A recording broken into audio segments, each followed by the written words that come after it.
Mga sibuyas natin guys. So again, ayan, masisigla po sila.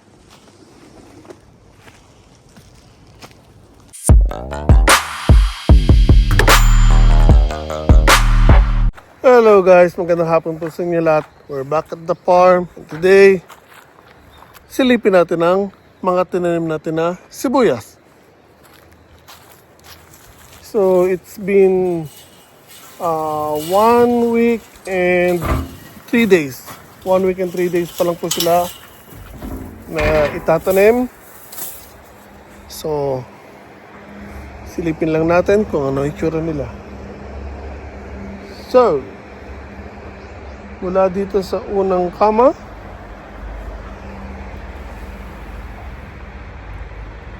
mukhang maayos naman sila. So bubuksan natin para makita nyo kung ano ang itsura ng mga tanim natin sibuyas. So again, itong unang hanay na to, tsaka yung pangalawa, yan po yung mga sibuyas na galing kay Shiharasang. So bakit lang natin, buksan natin, and baliktaran ko ang camera para makita nyo ang itsura ng mga sibuyas.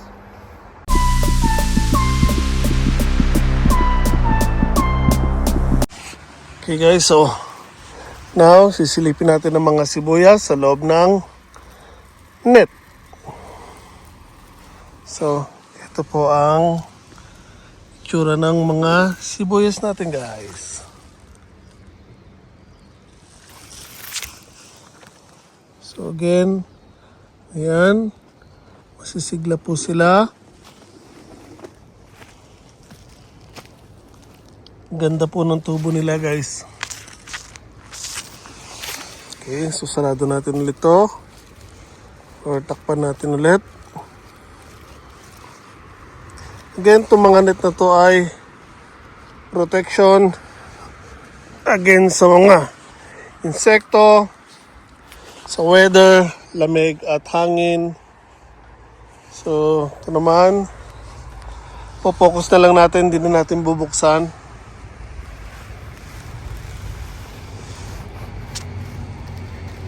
So yan guys, so nakikita nyo, ganda po ng mga sibuyas, pati dito sa kabila.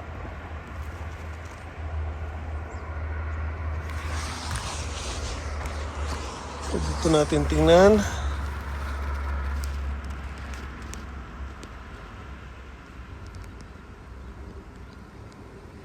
So okay sila lahat guys. Gaganda ng tubo ng mga sibuyas. So hindi pa sila masyadong apektado ng lamig. Although, ang daming lamok sa loob guys oh. Hindi ko sure kung kita.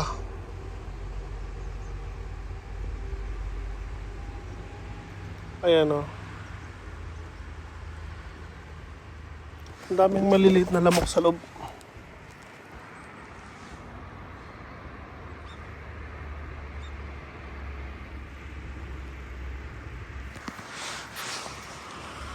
So, ang purpose ng net dapat ma-prevent ang mga insekto para makapasok. Pero hindi, ang daming insekto sa loob or ang daming lamok sa loob ng net. So, itong hanay naman na ito yung hanggang kalahati ang netaniman natin ng sibuyas.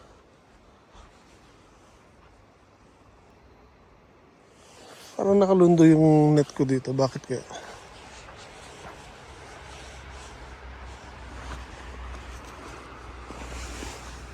Ano nakalundo to? Bakit? Ano to? Nakapasok na hayop dito. Yan o, hinukay itong nakatanim dito. Saglit lang guys ha. Tabunan ko lang to.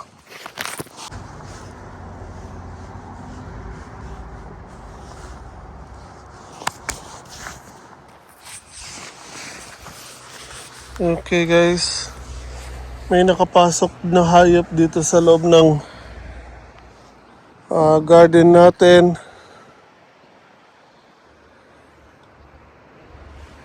Hinukay yung sa dito. So, check natin lahat yung natanim dito. Again, ito yung kalahati ang nataniman ko. So far, okay naman yung mga andito, yung unang naitanim. Ayan. Kahit hindi ko pa pinopokus ang camera, kita naman sa labas. O, kita ko sa labas. So, ito yung additional na tinanim ko. Tingnan natin. Okay naman sila. Again, ito yung mga nakita ko na 100 yan na lang from 400, I think 413 or 418. So, yes, mukha sila mga okay. Mabuhay sila. Saan na ba yun? Ito, dito siya naghukay. So, tanong, ano kaya yung naghukay dito? Nakapasok, wala ko nakikitang bakas pa.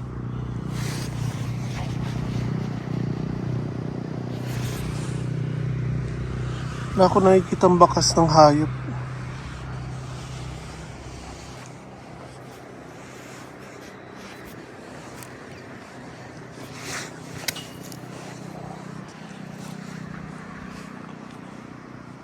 Ito kasi doon nakalundo agad siya. May nakikita ko dito medyo hinukay din dito guys. Oh. Ayan o. Oh. Ito hinukay oh.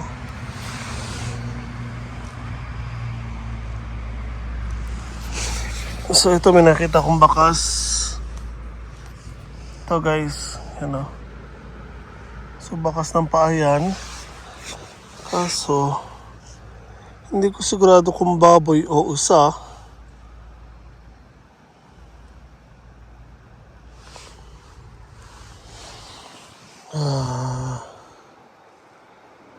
Kaya nakapasok yun. So far dito, tsaka doon yung may hukay.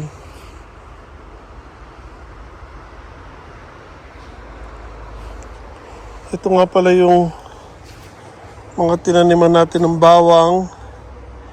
And binakita na ako mga nakasibol guys.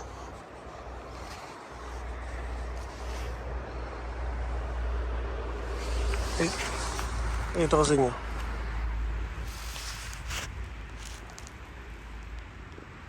Yun. Yung kasibol na oh. So dito pa lang may nakikita na ako may ilang piraso na nakasibol.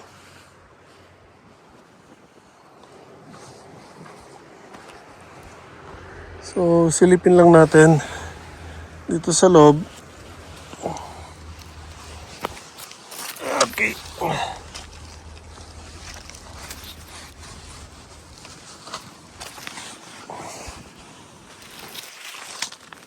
So, yan o, guys o. Ito yung nagsisibulan yung mga bawang natin. O yung mga bawang na tinanim natin.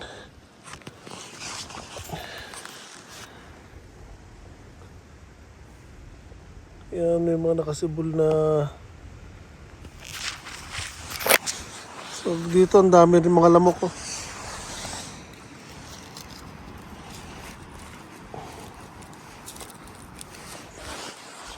Okay, yung mga sibuyas naman dito.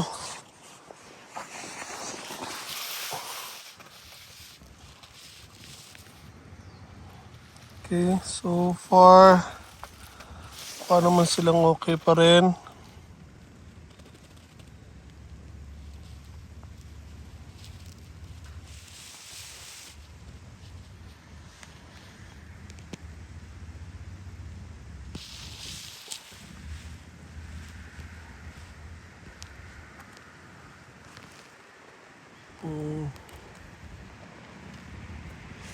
Okay, buhay sila. Ito naman yung mga sibuyas na pula natin.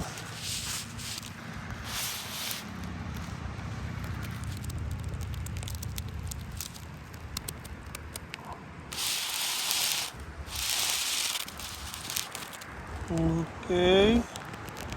Pwedeng maayos sa mga sibuyas natin, guys.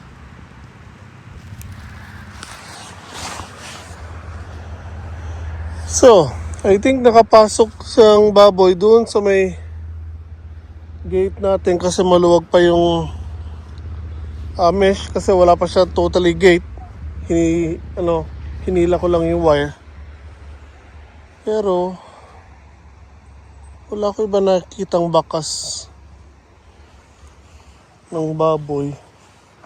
So kailangan maayos natin yung gate doon. Okay guys, so again, may nakita tayong ayun, may hukay ng baboy doon.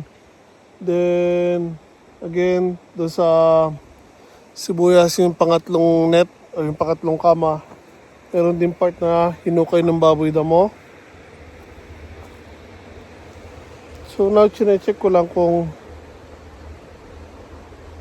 may ibang bakas dito or pinagdaanan ng baboy. So wala ko ibang makita bukod dito sa may ayun sa bakanting garden bed.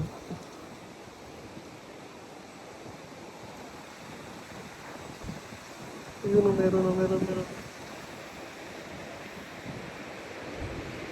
So may nagpalakad-lakad dito guys.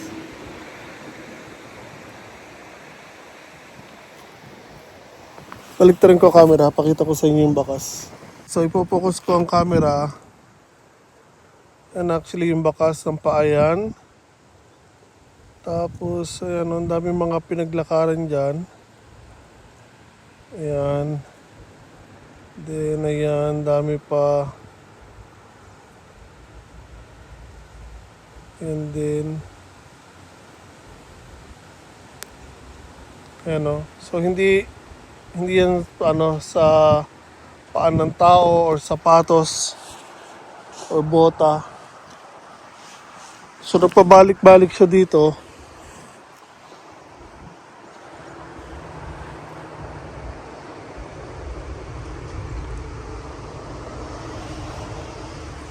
Laki naman nito. So hindi ko masigurado kung usa o baboy damo siya oh. Apakalaki masyado, parang usa. Ang laki masyado ng ng paa. So, para siya siguro usa, siguro guys yung nakapasok dito. Ayan o. Bago ito. Ayan guys, so may nakaakyat sa net. Makita niyo yung bakas. Ayan o, bago yan. Ano yan? Pusa or ano? So bago lang yan din. Dati yan. Gandito meron no. Ayan guys. Ito yan. Ito pa.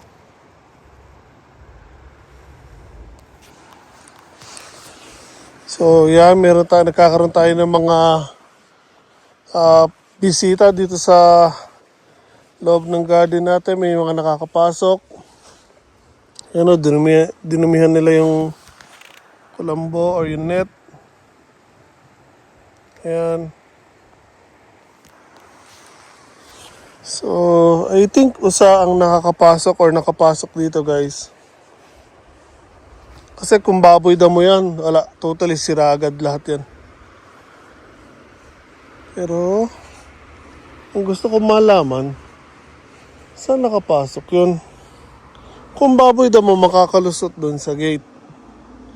Kung usa, makakatalon, papasok mula doon. Pero saan siya lumabas? Yun ang iniisip ko kung usa talaga yun. Para kasing usa yung hubog ng paa. Kaya nga lang, wala akong ibang nakikita pang ibang bakas. Kaya ito, naglalakad-lakad ako. Tumitingin-tingin ako. Pero again, ito, yung mga yan, anong hayop yan? So, parang pusa, malilit. So guys, ito, may isang sibuyas ako dito. Sa labas.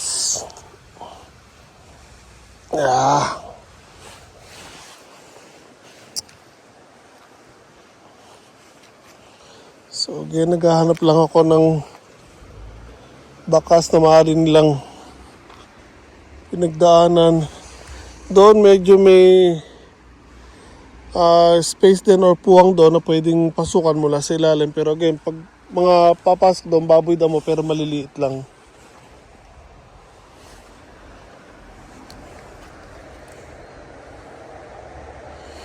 May dumi dito.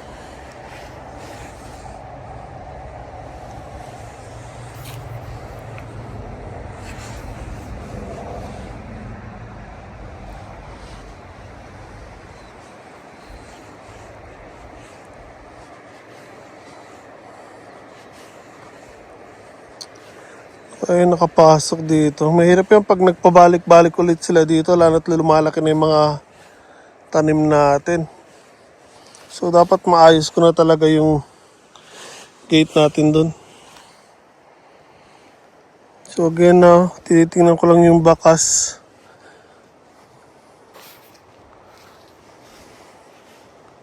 Saan na ba yun? Ito.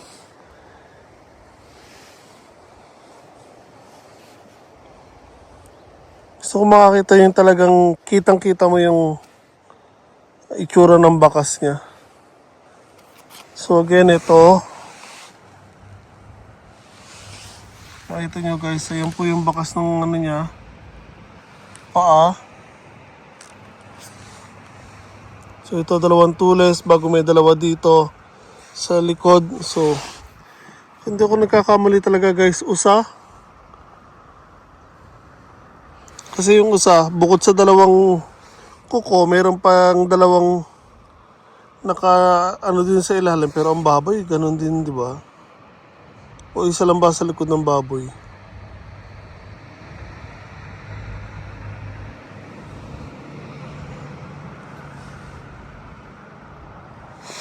Ito, ayun. Ayan. So, tumalon dito. Tama ba yun?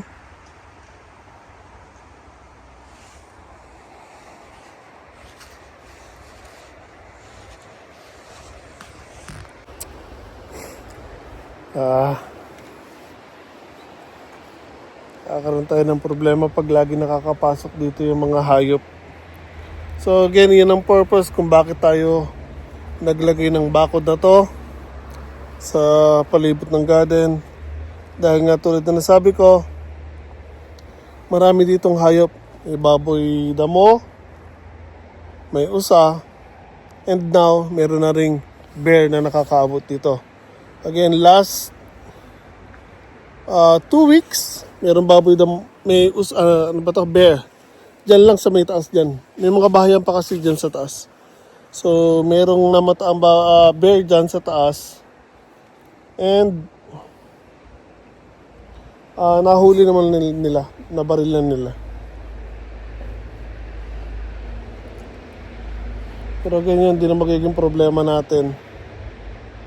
So, delikado kapag palaging magkakaroon tayo ng bisita na ganun dito. So, ito may bakas. Yan. So, kung makikita nyo, matatandaan yung video ko, pinadaanan ko to ng traktora bago namin nilatag itong mga panibagong garden bed, nagtanim. So malinis to. Pero now yan may mga bakas. Yung mga maliliit. Ito may dumaan dito. Ayan. Pag ganoon, meron din doon. Oh. Delikado ang mga halaman natin guys.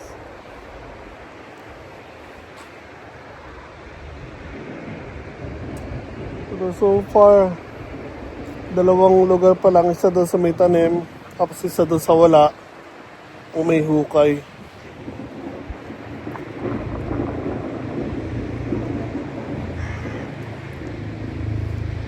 So again, kung baboy damo, ang duda ko dito lumusot. Pero I think usa yung nakita kong bakas eh. Still not sure. Lamig na guys. So Sarado ko lang saglit tong guys, itong gate para makita nyo kung ano sinasabi ko na may pwedeng lusutan ng baboy damo. Pero again, maliliit lang ang makakalusot dito dapat. Okay guys, so Tony, sarado ko na yung mesh dito. Sinasabi ko na possible na pwedeng pagdaanan nila dito sa ilalim kasi ito, wala pang bakal dito, wala pa tayong proper gate. Nakasakbit lang yung mesh dyan. So, yan, pag binangga nila, makakapasok sila dito sa ilalim. Dahil nga again, wala pa tayong nagagawa na maayos na gate. So, kailangan ko ng magawa niya ng maayos na gate para hindi na makalusot doon yung kung ano man yung hayop na nakapasok dyan. Ay. So, yung usa kasi guys, dito maraming usa dito. So, ang paborito tambayan ng mga usa dito, ito lugar na to. Kung makikita nyo yung bakante, yung parang walang lupa na yan, yun yung ginagawang higaan ng mga usa dito pagkagabi or pag nagpapaaraw sila. Yun, nililinis nila yung part na doon bago doon sila nagugugulong. So again, mula dito sa labas, kayang talunin ng usa itong bakod ko actually. So ito kasi dapat lalagyan ko pa yan ng tali sa taas kaya may pasobra yan na pipe. So dito naman, paboritong tambayan naman ng mga baboy naman dito. Ano, yung mga hukay sila. Naghahanap ng makakain dito. So dito rin guys, kung tatalo ng usa, kayang-kaya dahil actually, kung bababa tayo sa ground ng lupa, pag tinignan mo yung bakod ko, mababa lang yan. Kaya nga again, may pasobra tayong bakal, dapat may tali dyan. Hindi ko pa lang naaayos. So, kayang-kaya nilang tumalon dito, dahil nga again, ang baba lang yan. Ito lang, actually guys, bewang ko lang yung bakod niya. So, kayang-kaya nilang talunin yun. Pero yung pabalik, doon sila magkakaroon ng problema. So, yun guys. Nakita na akong bakas doon, no? Nakita nyo ba yung linya na yan? Ayan. Ano? So, I think usa yung nakapasok dito dahil kung baboy, mas malalapit yung bakas ng paa. Pero since makikita nyo, ang lalayo ng pagitan ng bakas, so now I think nasisigurado ko na usa po ang nakapasok dito. So, yung bakas niya, ipaikot doon. So, saan siya nakapasok? At paano siya nakalabas? O saan siya nakalabas? Nang hindi natin alam. So, again, kailangan natin maayos yung gate na yun. Hopefully by Saturday, so Wednesday ngayon. So, ito tambayan to ng mga baboy damo pagkagabi. Ang usa doon sa kabila. So, ito kung makikita nyo, napabayaan na itong lupa na to. We're kind of hoping na makakuha din natin yan or mahiram natin.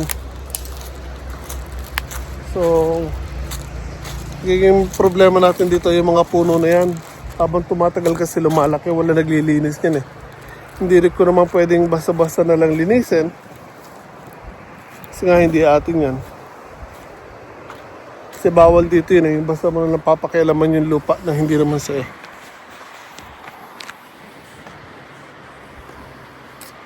Pakalamig na guys. So, again, autumn na dito sa Japan. And then, papalit na ng kulay yung mga dahon ng mga puno sa kabundukan. Same as here.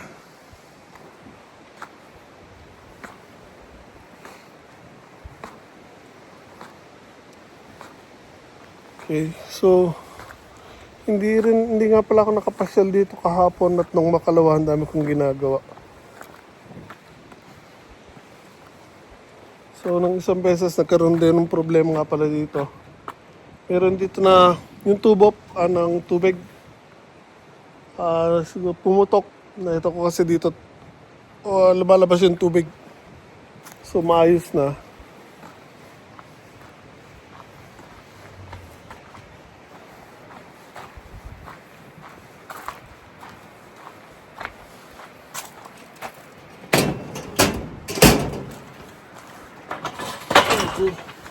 Silip lang tayo saglit sa loob bago tayo umuwi. Hindi rin tayo magtatagal. Sinilip ko lang yung mga tanim ko.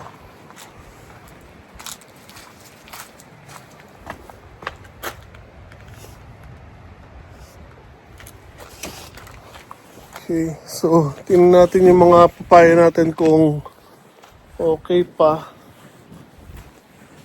Sobrang nalamig kasi simula ng Monday. Okay pa naman sila. Pero yung dahon ng papaya doon, saka dito, medyo naluluto na rin sa lamig. Nung una ito lang isa.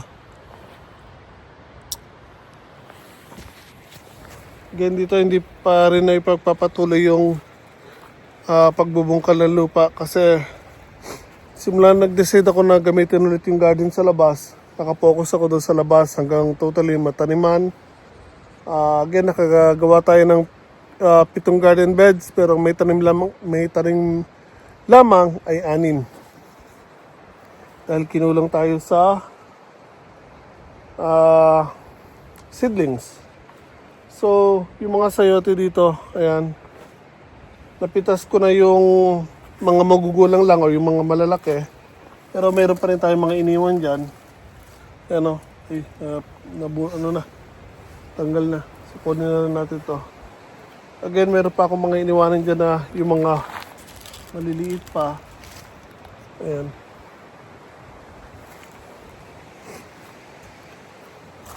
Yun, meron din pala malaki dito. Hindi ko napansin. Sayusan lang ang laki. Ang daming nagtusukan sa jacket ko. Okay, so again, itong mga papaya dito, naluluto na yung dahon sa lamig. Ito rin. So pag hinawakan natin yan, lamig yan.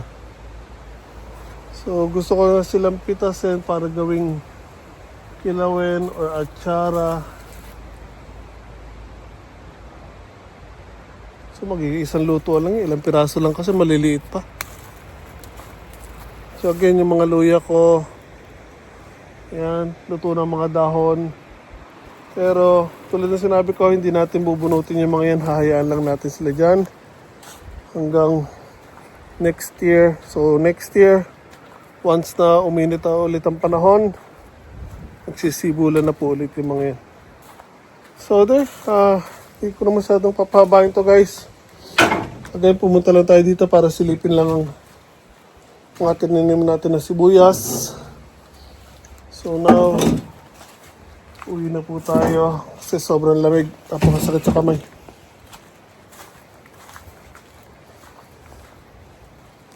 So uwi na tayo. Pinakita ko lang sa inyo para magkaroon tayo ng update sa mga tinanim natin na sibuyas. So again, nasa 1 week and 3 days pa lang po sila na itatanim.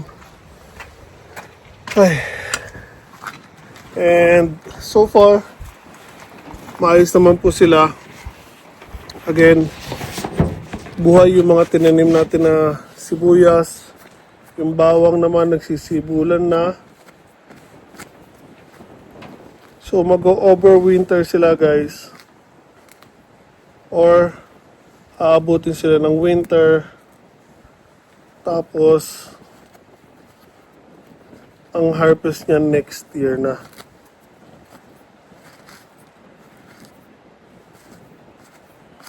So again, ang sibuyas, aabutin siya ng 7 months mula pagkakatanim. Yung bawang, di ko alam kasi first time ko magtanim ng bawang. Sakit sa mukha ng lamig guys.